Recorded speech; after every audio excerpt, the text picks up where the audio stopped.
EDClass Limited. Breaking barriers to learning. Hello and welcome back to EDClass's podcast, and thank you for taking the time to listen today. Today's topic is all about motivating students, and hopefully our teaching team may be able to provide some tips and tricks from their perspectives on how to support students.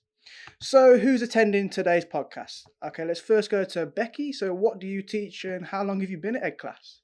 I'm Becky. I've been at EDClass since 2020, so just over 3 years. I did my teaching qualification at Huddersfield University, and I have experience working in the special educational needs sector. I have taught in mainstream and also other alternative provisions. Excellent, thank you, Becky. So then, Rachel, what about yourself? Hi, I'm Rachel. I've been teaching here at EDClass for just 6 months now. I'm the geography teacher. I first went to university to study for a geography degree, and then I went back to university again to gain my teaching qualification, and I've been teaching in primary schools for about 10 years, and then now I'm here. Do you enjoy working here compared to being in mainstream and actual school, or what's the difference you feel at the moment? How are you enjoying it so far? Yeah, I love it. It's very different, but very rewarding. It encompasses all the great things about teaching. Yeah, I enjoy it. Like Rachel said, it is very different from being in the classroom setting. However, we are still expected to use our skills and experience to deal with learners who are struggling to engage with education, just like teachers are in the classroom as well. And sometimes it can be a little bit more difficult because we are using the internet and an app system to talk to the learners rather than being able to communicate with them in person. So it has its own challenges as being in a classroom does as well. Yeah. But it's great being able to still use our problem solving skills with difficult and hard to reach learners. Brilliant stuff, yeah. So today's topic, as we've talked about, is motivating students. That's what we're discussing. So I recently graduated university. I found it quite difficult at times to focus on my studies, especially GCSE as well, A levels, due to several external circumstances. But let's just go on where you think the most underlying factors in today's ages are. Why do you think students lack motivation? Becky, what do you feel? Now, I think when we think of it, the past few years have been really difficult for everybody with the COVID pandemic, the cost of living crisis, all the things that are currently going on. All of these things play a part in people's motivation as adults, as children, as learners. So I think more recently, from when maybe I started teaching, that has had a huge impact. Not having to turn up to school, maybe having to log on online, but it feels very different when you're not in your usual place of work, as we've experienced as adults as well. To get yourselves motivated. I think as well, more use of technology, social media, lack of sleep, everything like that, but works into somebody's motivation. And do I feel motivated? Do I not?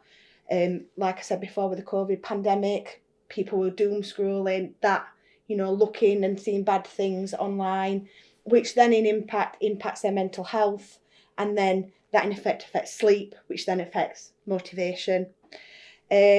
I think as well, it can be really difficult seeing people maybe having to change job roles because of what's been happening in the world, then young people especially having to think, do I need to reassess what I want to do when I leave school? Then maybe not knowing what else they might want to do, then it's hard to then link together, what am I doing at school and how is that going to help me get to where I want to be in the future? And just lacking a general direction of what does the future hold for me as a person. I think that really impacts somebody's motivation at the moment. And then as well, not every subject is for every learner. Not every subject is for every teacher. That's why teachers have certain specialisms and want to teach that lesson or in the particular way that they teach. So sometimes then learners find it hard to engage with every topic they're expected to do at school. So it's hard to then get themselves motivated. Yeah, definitely. Yeah. Rachel, what would you say, do you think? I think it's some other factors, like the fact that students live such busy lives and can have so much going on outside of school. And then find it hard to juggle everything that they've got going on. And I think that can be in terms of any like personal goals that they might have outside of school, or issues at home, or any health problems, and that can all have an impact on their focus and motivation as well. And another thing to consider is whether students value what they're doing, what they're studying. So if they don't understand and recognise the value that a subject has to them, then they might not be motivated then to put the effort in. Whereas if it's clearly made out to them what they will get out of this subject and how that could benefit them, and how it can connect to their goals and their interests, and that can boost their motivation. And I also think there's a lot of pressure, and I think that's one of the biggest factors, pressure to succeed, and the stress of trying to work towards particular grades or to compare themselves to their peers, and that can have a huge effect on their motivation. And I think when you think about people that are trying to get a college place or a university place, and they know of specific grades that they might need to get, that just puts so much pressure on them and can lead to demotivation as well, because it's always in the back of your mind when you're studying. And in the classroom as well, I think more can be done to motivate students. If they perceive the environment as being unsupportive, or they feel disregarded in that classroom environment, then it can impact their engagement with that learning in that particular subject. And we can't control everything as teachers, but we can make sure that we provide an environment that's supportive and inclusive for everybody, and then gives them the best chance of success ultimately.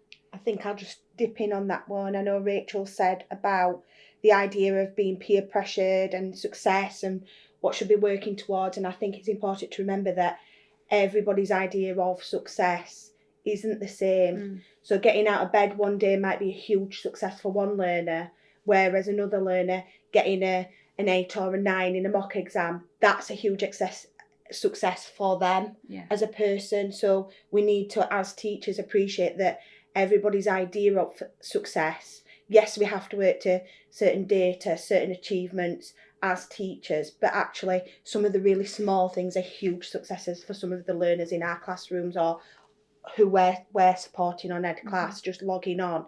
That is massive for some of those learners, and that should be marked as a successful day for that person. Yeah, I think it goes back to what you're saying about pressure. It's been on a spectrum, really, isn't it? Yeah. And that's what we found at EdClass. There's a number of people who just open the curtains is success for them and that's motivating for them. Yeah. So that's very good. But what would you say are some good tips for teachers to help support their students, especially those who might be struggling with their mental health or who aren't attending a mainstream setting, you feel? I think in terms of, students not attending a mainstream setting, we really need to look at what can we do inside the classroom, but what can the learners do outside of the classroom, giving them some underpinning support. Are there any youth groups they can attend? Are there any other services that might offer something that can support them in a way that, they can't be supported in school? Are there any other things that they can access, such as online programs, online provision, that will then help to increase their motivation, that will help to improve their mental health and in turn increase motivation in those learners? Are there some free websites that they can access? Are there some mindfulness activities that they can do? Now, I know for a few years now, the mindfulness colouring books and things like that, just to focus and have some time away from social media, the everyday stresses of life, of your everyday life, getting up, going to school, coming home, doing homework, meeting with friends, things like that. Just having time for themselves to be in their own space, to be in their feelings, is a really important thing, to be away from everything else that is maybe they feel dictated to them. Taking that control back over their own sense of self, their own mental health and calm is really important. Maybe motivating them, to speak with people if their mental health isn't very good. It's really important to speak to somebody you trust if you're really not feeling very good at all, which can be difficult in a classroom setting, to say I'm struggling today. But really making it clear to their learners that teachers are here to help and support. We're here to guide. We're here to offer advice as to where to get support if it's needed, but also sometimes just to listen and not to speak, and tell them so that they can express how they're feeling. Yeah, I think what I'm going to say really kind of builds on the points that you've made, and specifically in terms of mental health, it's just not being afraid to talk about it. I think that there's often a fear around discussing mental health, but to talk about it is one of the most powerful things that you could do in supporting it. And for teachers to be able to demonstrate an understanding of mental health, and by modelling that it's okay to talk about it, can encourage students to open up as well. If that's what will help them, of course. But we need to create opportunities as teachers for students to be able to offload their worries or concerns, whether that's personally or it could be something academic. And then that way we can then target support accordingly for those students as well. When I've been working with children in primary schools, some have found attending a mainstream setting really, really challenging, but I found one of the key things that I could do to try and support them and engage them and motivate them was to tap into their interests, take an interest in them as an individual, and to try and link their interests to their learning and make connections with them as a person. And that really helped to motivate them and support them. Doesn't always work, but it's a starting point with children that are really struggling. And then as a teacher as well, the importance of being relatable. I mean, we'll have felt and experienced lots of the feelings that students are feeling around exam time and anxieties around school and things like that. And for us to be able to say, you know what, I've been there and I've felt like that, and sharing our own experiences, I think really does help. We spend a lot of time as teachers every week with these students, often a lot more time than they might spend with people at home. So for them to know that we are approachable and there to support them and help them, talking is the most powerful tool, really. I think learners find it sometimes that they forget that we're human too. Yeah. We feel the full range of emotions that they feel, maybe for different things, but that, giving them that aspect of, I'm your teacher, I'm a human, I'm a person, I've experienced what you felt, maybe in a different circumstance, but I know that emotion is valid and validating how they feel.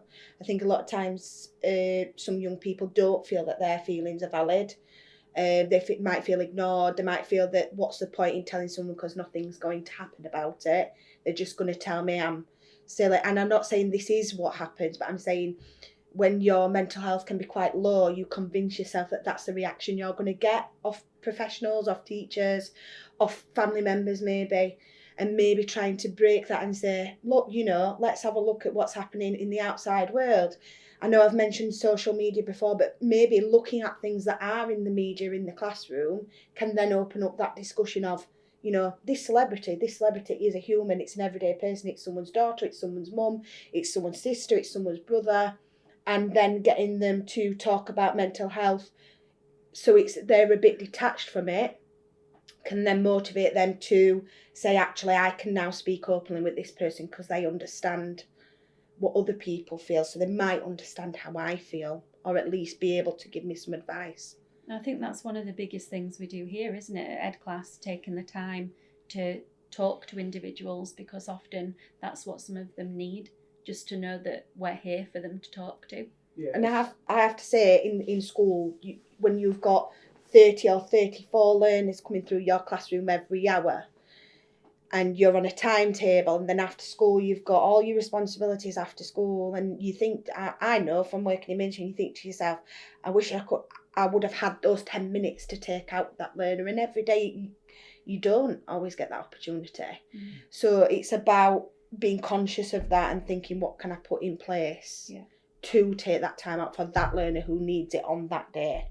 Sorry for interrupting. No, I was going to say, it's just building that rapport, really. That's what you do every day, doing one-to-one support and making sure you're building that relationship with that student. I think that's what I would have benefited from a lot. I had some teachers in school where, it did help me. I could go to and speak to them, but not a lot of kids will have that in a sense. But it's definitely building that rapport, isn't it? But GCSEs, they're coming up at the end of this year, not too far away from now. What do you think, would you be giving tips about motivating students for their final GCSE year? How would you motivate them, do you think? So first of all, I've mentioned it before, young people need to be sleeping. You need to be rested, because if you're not rested and you're tired, then it's going to be really hard to get yourself motivated. I could do some more. Yeah, definitely, me too. And so sleep. Before you go to sleep, you need a break from screens. You need a break from the computer screen, from the TV screen, from your gaming screen, whatever you watch. You need to give your mind a chance to wind down. Now, I know when I was doing my GCSEs, although that was quite a while ago now, that it's all very well a teacher telling you to do this. You don't. You sat up reading, thinking just one last bit, and then you can't get to sleep then, because all you're thinking about is the last thing you've done. So having that time before you go to bed, away from your revision, away from whatever you might have been studying that night, and just have some time for yourself before you go to bed. Don't be squirting time for yourself. I don't mean going on, social media websites, watching videos, etc. Just complete screen break before you wind down for bed. Also, I would suggest chunking your revision. If you know you're going to sit for 3 hours solid and do revision for maths, English, science, history, it's really hard to get yourself motivated to do that. So be realistic. Give yourself a half an hour chunk, 30 minutes, and then you're going to do something that you enjoy, or you're going to get yourself some food, or you're going to make yourself a drink, and then take yourself away from that. It will really help that information sink in. If you sit for too long, you might remember the first 20 minutes you've done, and the rest of that day, nothing's stopping in your brain because your brain's tired and overworked. And then I would suggest goal setting. Set yourself a goal. What do you want to achieve? What is your aspirational goal? What would be really, really good, fantastic if you achieved? What would you be happy with? And what would you be satisfied with? Because being satisfied and being happy are very different things. So having 3 goals, and you know what? If you hit one of those goals, absolutely amazing, fantastic. But be realistic in your expectations. Rachel, so. Something a bit different, really. I'm just going to relate back to when I was actually studying my GCSEs. I mean, it's a while ago now, but it feels like yesterday. So one of the things I found most useful was to think about what type of learner I was. And there's 3 types of learners. So you've got auditory learners that they work best by listening to and absorbing information.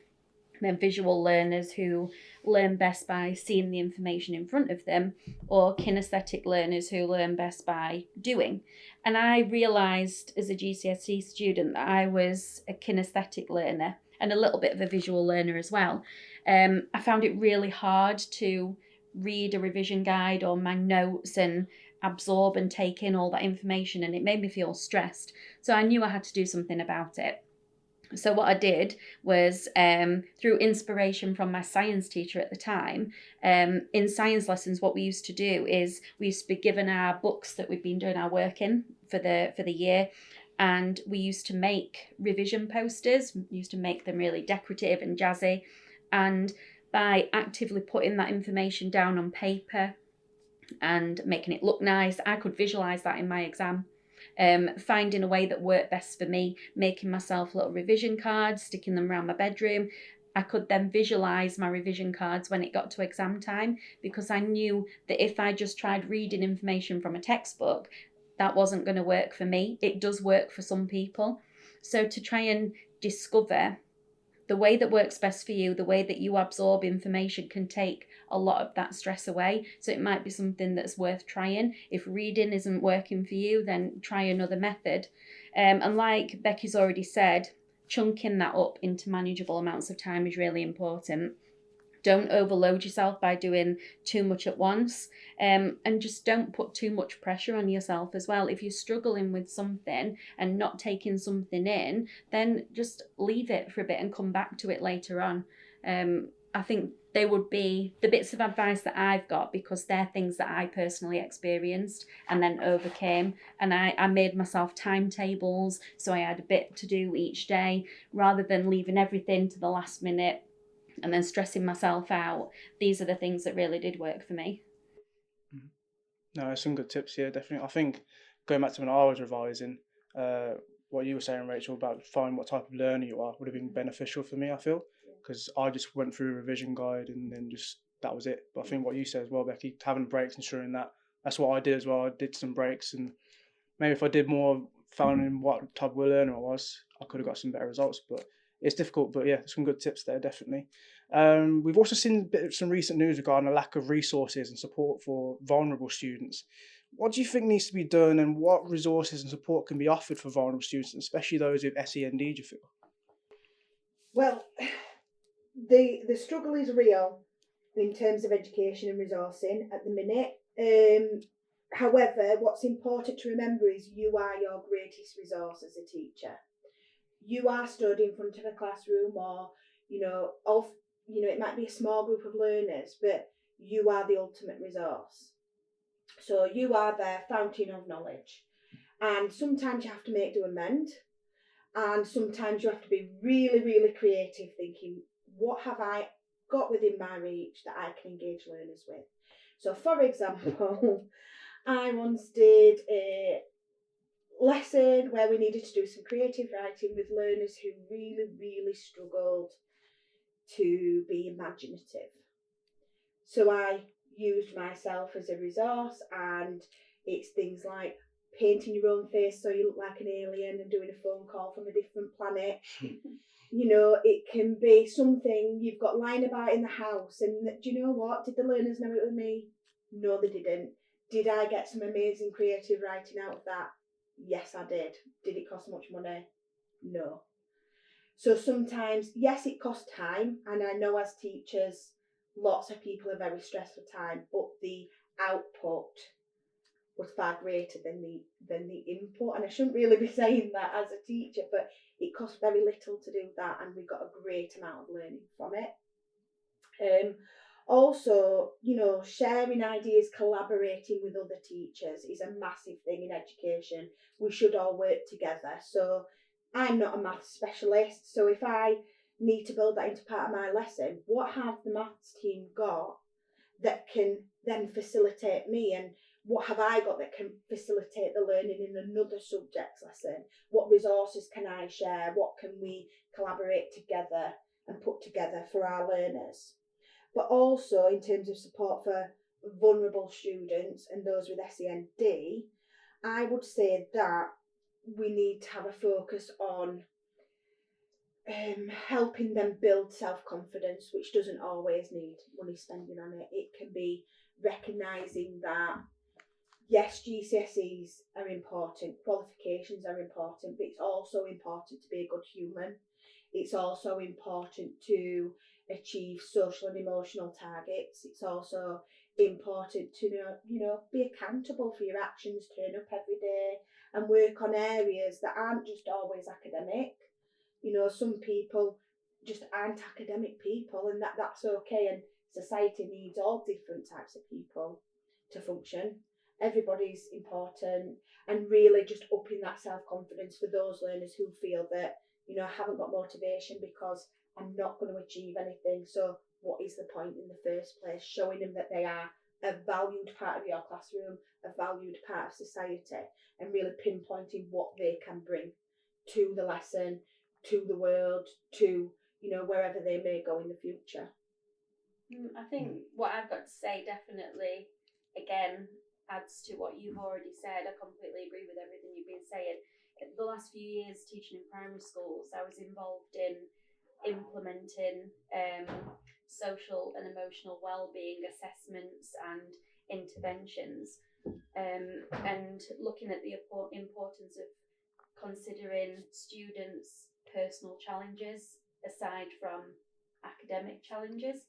And what I did is I performed short interventions with either individuals or with small groups to help them develop skills to manage their behaviour or their mental well-being and anxieties, or any other additional needs, and then provide them with the skills for the best chance of success, really, whether that was for them as young people or to support the academic side of being in school.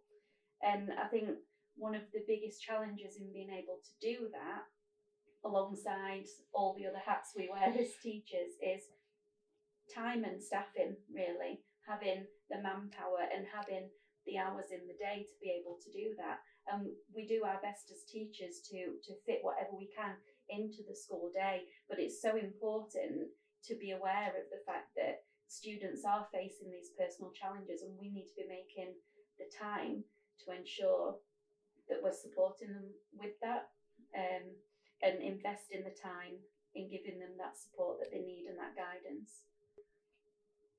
Yeah, that's some good tips here. I feel that what we do quite well here is identifying their specific needs as well, ensuring that you're going to put a designated learning pathway in for them that suits their specific needs. So some good advice definitely there.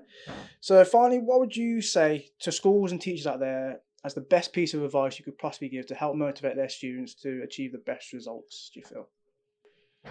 So I think the best piece of advice to motivate your students is giving authentic care to your learners. If you're faking it, they know. They're not silly. They can tell if a teacher likes them or not. And as teachers, yes, we have to be professional. Yes, we don't have favourites. That's not how this system works. But if you feel that you've got a learner in your class and they feel that you're dead set against them or the school is against them, show them all the ways that they're being supported by that school, by you as a teacher. Help there be equality in the classroom. So if someone is quite a few levels below another learner, really focus on how can I bring them up to a level playing field? How can I make sure that they're getting the same level of quality teaching and experience so that they want to come into this classroom, they feel part of this classroom, they're not falling behind all the time? How can I make my classroom a positive learning environment? How can our school become a positive environment for all our learners to want to come in, to want to tell us the problems, to want to achieve and be here with us doing great things? So I really say be authentic in your care of your learners and your teachers and your colleagues within the school. Right, do it about yourself. I'd say to think back to your own experiences as well, like when we were learners at school, and what worked for us as learners. What did we enjoy? What can we remember because they were kind of significant experiences for us, and what would we have wanted to be different? And I think a lot of how I teach and the content of my lessons relates back to my own personal experiences, and the things that inspired me, and then I've utilised those methods in my teaching. I think at the end of the day, when teaching a lesson, if you're enjoying it and you're passionate about it, then that'll shine through to the students, and serve as a tool to motivate them. I can think back to teaching a year 6 class, and I had a group of reluctant writers in that class, and we were reading a book that really, really captivated them. I mean, to the point where this book wasn't on like the reading list for school. It was one that I read as a child, and I absolutely loved it. And I thought, right, I'm gonna read it to try and captivate them. It was like a fantasy story. It was magical, contained all sorts of mythical creatures, and I thought this could be a really good hook for them. So I brought it into school, and a couple of weeks later, after starting reading it, several children brought their own copies into school because they'd gone out and bought it themselves. But we were then doing some writing, and I had a group of reluctant writers who found it really difficult to think of ideas. I thought, what can I do differently? What experience would I have enjoyed as a child at school? So I said, right, we're going outside. When we go through that door, we're in this magical land. So we're going outside, and the world was kind of full of snow, full of mountains, mythical creatures and everything. I said, that's where we're going to be when we go out through the door. And they were really confused. What? That's just the yard. I said, no, that's where we're going. And it went silent. They were like, oh, okay. So we went outside, and you wouldn't believe the response. I had children coming up to me saying, Miss, can you see those eyes in the hedge over there? And they were just captivated by it. We'd been reading the story. They knew what this place was like, and they'd immerse themselves in it. And the writing that we got from that experience was incredible. And I think what I feel is really important is to think of teaching as more than just facts and information that they need to learn. It's about providing them with the experiences, and that's what's going to motivate them and inspire them.